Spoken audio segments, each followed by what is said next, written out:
अब मैं अपने अगले वक्ता के रूप में माननीय श्री संदीप मारवाड़ जी का आमंत्रित करना चाहूँगी। आप अध्यक्ष एवं chancellor AAFT university of media and arts से संबंधित हैं। आपका व्यक्तित्व, सृजन, शिक्षा और संस्कृति का अनूठा संगठन है। इस विशिष्ट अवसर पर मैं निवेदन करती हूँ कि कृपया मंच पर पधारकर हमें अपने मार्गदर्शन प्रदान करें। धन्यवाद मैडम।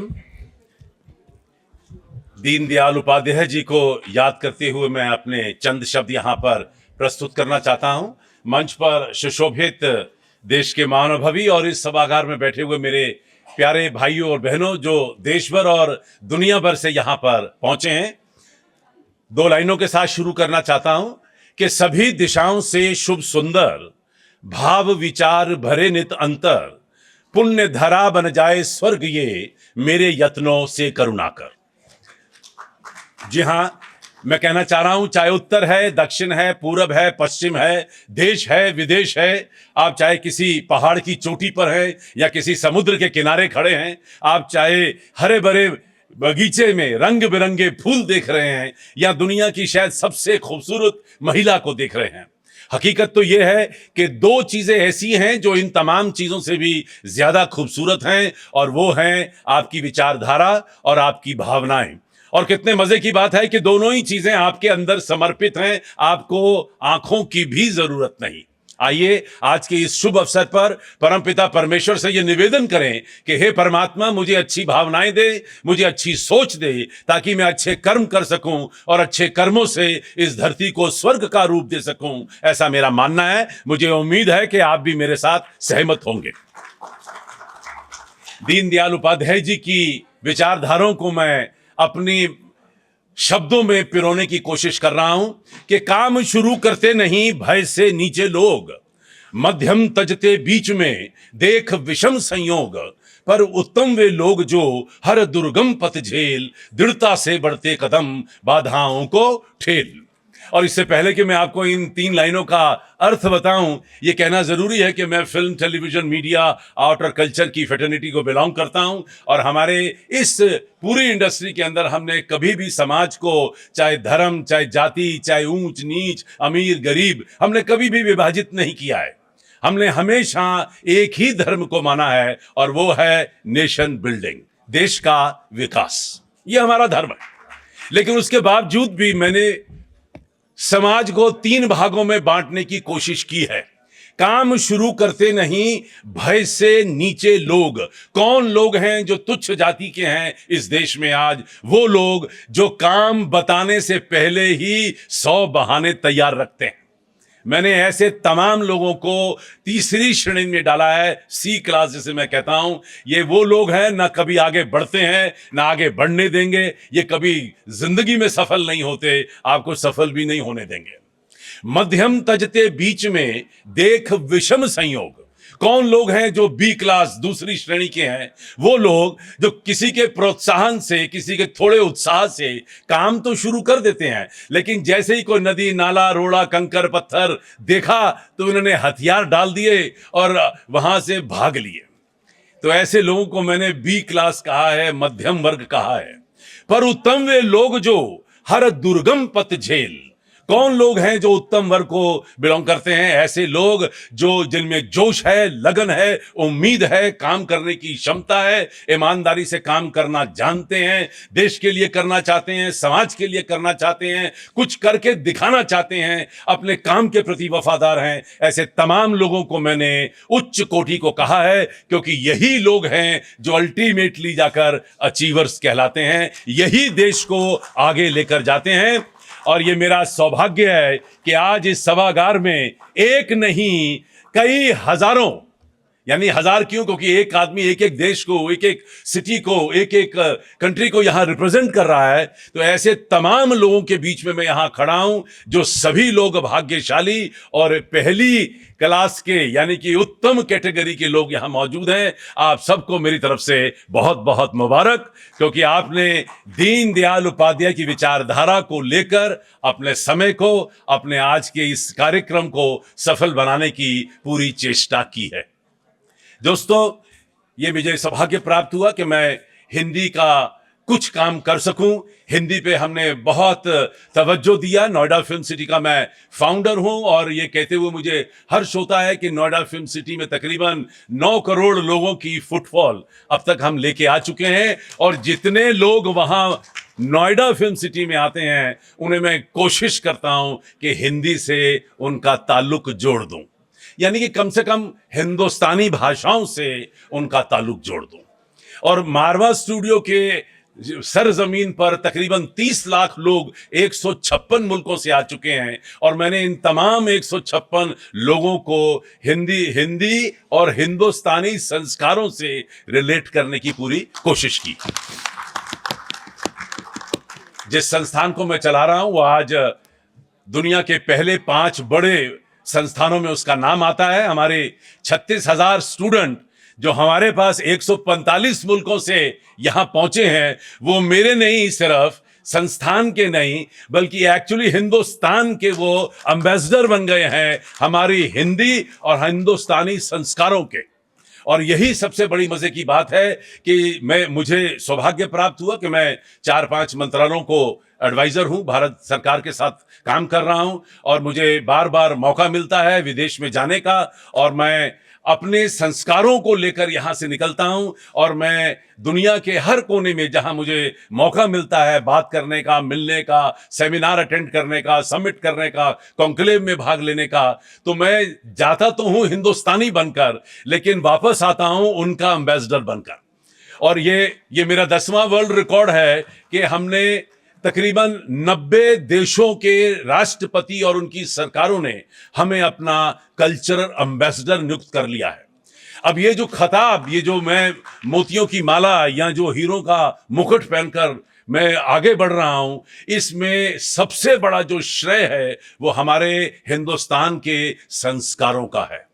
मैं दुनिया घुमा हूं और मुझे मजे की बात है कि हमारे आज भी जो संस्कार हैं, हमारी जो सोच है वो पूरी दुनिया के अंदर खूबसूरत ढंग से उसकी तारीफ होती है और उसके लिए लोग नमन करने के लिए तैयार खड़े रहते हैं। ये हो सकता है कि बहुत सारे लोगों की, अलग अलग धर्मों के लोगों की और अलग अलग देशों के लोगों की ये मजबूरी हो सकती है कि वो पब्लिक के अंदर, लोगों के बीच में हो सकता है हिंदुस्तान की, हिंदी की और हमारे संस्कारों की शायद तारीफ करने में झिझक रहा हो, लेकिन जब आप उन्हें पर्सनल लेवल पर 1-to-1 बेसिस पे मिलते हैं तो वो हमारे देश के इन संस्कारों के पुल बांधते फिरते हैं, उनके होंठ थक जाते हैं हिंदुस्तान की तारीफ करते हुए। मेरे दोस्तों, बहुत बड़ा हाथ दीनदयाल उपाध्याय जी का रहा है क्योंकि उन्होंने इन तमाम संस्कारों को, हिंदी को, हमारी सोच को अपने शब्दों में बेहतरीन और बड़े खूबसूरत ढंग से लिखकर, बोलकर और आज तक वो चीजें यहाँ जिंदा हैं जिन्हें हमें आगे बढ़ाने की कोशिश करनी है। इतने सारे लोग यहाँ पर अपने अपने विचारों को यहाँ प्रकट कर चुके हैं और रास्तों की दिलकशी अपनी जगह, चलने वालों की भी मर्जी चाहिए। यूं तो महफिल में हम पढ़ते रहे, सुनने वालों की भी मर्जी चाहिए। और लाख आंसू इश्क भी रोए तो क्या, आसमानों की भी मर्जी चाहिए। मतलब तो आप समझ ही गए होंगे, लेकिन यह कहना जरूरी है कि भले ही कई सेमिनार कर लीजिए, कई भाषणबाजी कर लीजिए, लेकिन जब तक आप इन पीछे, अगर आपको सफलता चाहिए तो हर एक इंडिविजुअल को अपने लेवल के ऊपर खुद, अपने परिवार, अपने संगी साथी, अपनी सोच को चारों तरफ फैलाना पड़ेगा और तभी जाकर हमारे ये संस्कार जो हैं वो जिंदा रहेंगे। मैं अचरज में हूं कि जब मैं विदेश में जाता हूं तो लोग हिंदी में बात करना चाहते हैं, लोग हिंदी सीख रहे हैं।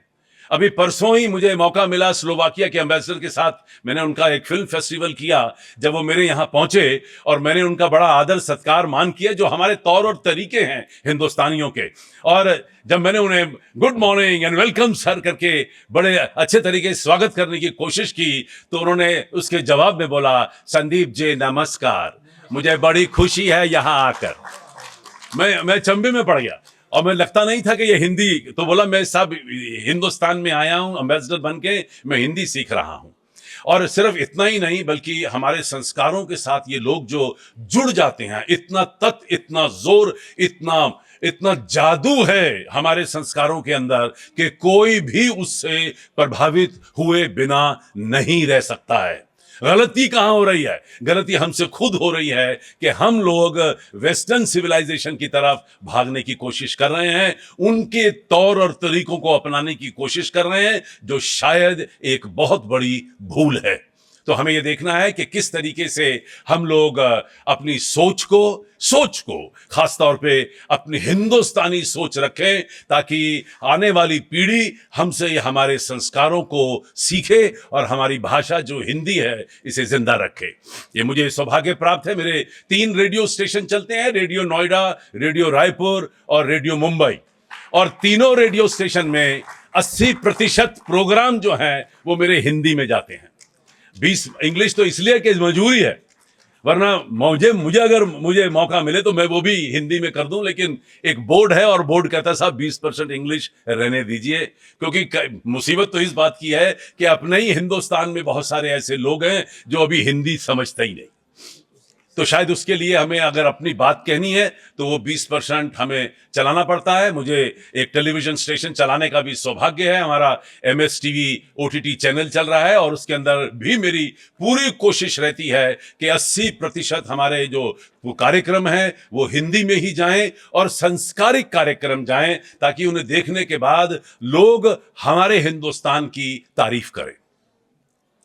मेरे जो हमारा संस्थान है उसके अंदर हम लोग हिंदी को बहुत प्रभाव देते हैं, और सबसे ज्यादा आपको मालूम है कि अगर सारी भाषाओं में अगर सबसे ज्यादा कोई तेजस्वी या ज्यादा चर्चित अगर कोई सिनेमा है तो वो हिंदी सिनेमा है। जबकि 28 प्रदेश में आज सिनेमा बनता है, लेकिन हिंदी सिनेमा आज भी हमारे हिंदुस्तान का एम्बेसडर गिना जाता है। और मैं कहीं भी जब विदेशों में जाता हूं और अगर उन्हें सिर्फ इतना पता चल जाए कि मेरा फिल्मों के साथ एक नाता है, तो लोग मुझे इंस्टेंटली, आप समझ लीजिए कि मेरा महत्व जो है वो दुगना हो जाता है। जिस भी चीज को लेकर मैं गया होता हूं उसमें भी हमारा हिंदी सिनेमा का प्रभाव इतना बड़ा है, आपको मैं बता नहीं सकता। 162 मुल्कों में हिंदी सिनेमा देखा जाता है, और जितने भी मुल्कों में मैं गया वहां पे लोग हमें ये बताते हैं कि जो माँ के प्रति प्यार, जो अपनी फैमिली के प्रति जो प्यार उत्पन्न होता है हमारे भी देशों में या हमारी भी परिवारों में, वो हिंदी सिनेमा देखकर ही होता है। जब हम आपके सिनेमा देखते हैं तो हमें हमारी जो उम्मीदें हैं और हमारी जो सोच है, हमारी जो भावनाएं हैं वो उमड़ जाती हैं, और हमें भी लगता है कि हमें हिंदुस्तानियों की तरह प्यार करना चाहिए, हिंदुस्तानियों की तरह रहना चाहिए। तो मैं ये क्यों बता रहा हूं? क्योंकि इस प्रभाव का अंदाजा लोगों को नहीं है कि हिंदी सिनेमा भी एक बहुत बड़ा काम कर रहा है। अगर विश्व हिंदी परिषद जितना काम कर रहा है, इससे 1000 गुना काम अकेला हिंदी सिनेमा करता है। इस बात को आप याद रखिए। और हिंदी सिनेमा की वजह से भी आप समझिए कि हिंदी आज दुनिया की तीसरी सबसे बड़ी बोले जाने वाली भाषा बन चुकी है। ये कम है क्या? और शर्मा कौन रहा है हिंदी बोलने में? हम खुद ही डर रहे हैं, शर्म खा रहे हैं, गश खा रहे हैं कि हिंदी के बजाय इंग्लिश में बात कर लें तो बेहतर रहेगा, शायद मैं उस पहले से बड़ा आदमी गिना जाऊंगा। इतनी गलत फहमी है हम लोगों के अंदर। मुझे लगता है कि आज इतने बड़े सेमिनार के बाद अगर हम ये गलत फहमी भी दूर करके यहाँ से बाहर निकलेंगे तो आज मैं समझूंगा कि इस पूरे सेमिनार जो है वो एक सफलता की सीढ़ी पर और एक नया पड़ाव लेके आगे चला है। इन्हीं शब्दों के साथ मैं सभी लोगों के लिए 2 लाइनें कहना चाहता हूं कि विभासित कर गगन भूतल, तिमिर को ज्योति देता चल, निराशा के अंधेरे को मिटा दे ले प्रभंजन बल। कहीं पूनम अमावस्या, कहीं उलझन, कहीं फिसलन, कहीं कांटे, कहीं पहरा कटिल बंधन। यहां प्रतिकूल है सब कुछ, कहीं मरुस्थल, कहीं बादल, मगर तू मुस्कुराता चल, दिशाएं हो उठे उज्जवल। मगर तू मुस्कुराता चल, दिशाएं हो उठे उज्जवल।